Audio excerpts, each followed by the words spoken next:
how to graph a histogram on the TI-84. And so I'm using this frequency table as an example. And so we're going to input these values into my calculator, which you should hopefully know how to do, stat, edit, and I didn't put them in yet, so bear with me as I input them. 4, enter, 5, enter, 6, enter, 7, enter, 8, enter. So in L1, I'm putting my X values, and then in L2, I'll put the frequencies. 20, enter, 24, 15, 26, and then 32, right? And just make sure that you have your proper amount of rows and they match, right? Okay, so all your statistical graphs, let me go second quit so I can get out of here. All your statistical graphs are up here above the y equals and stat plot. And honestly, you know, I only show how to graph statistical graphs if it's really that necessary. Like a histogram is easy to do by hand.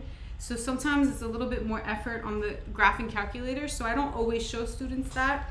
When we get to scatter plots, I'll show them that, but you don't necessarily need to show them this because they could potentially just make it by hand. It's not that difficult. But if you want to, we're gonna do stat plot. So we have to press second and then y equals to pull up stat plot. And so this is where all my stat plots are.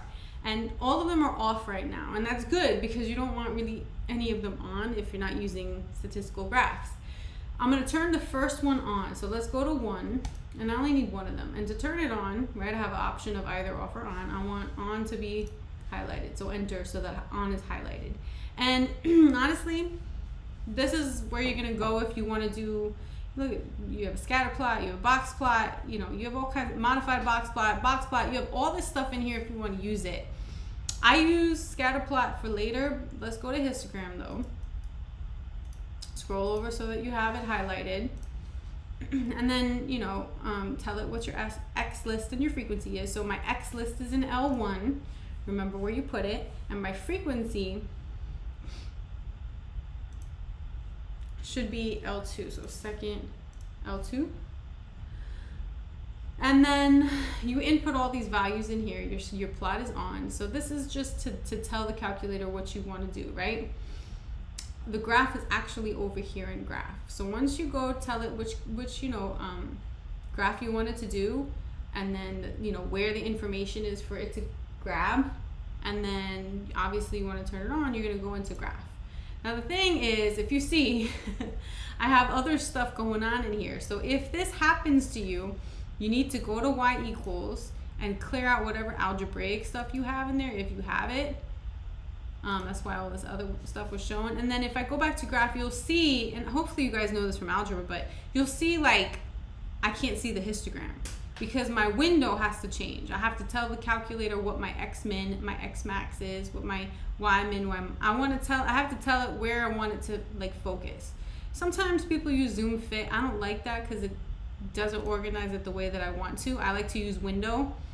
And so looking at the values that I have here, my X min I'll make 0 because technically I have no negative values.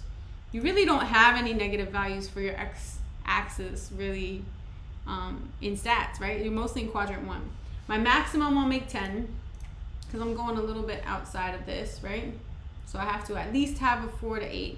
So I go a little outside of that, count by 1. My Y min, so the minimum value here is 15 and the maximum for my frequency is what, 32.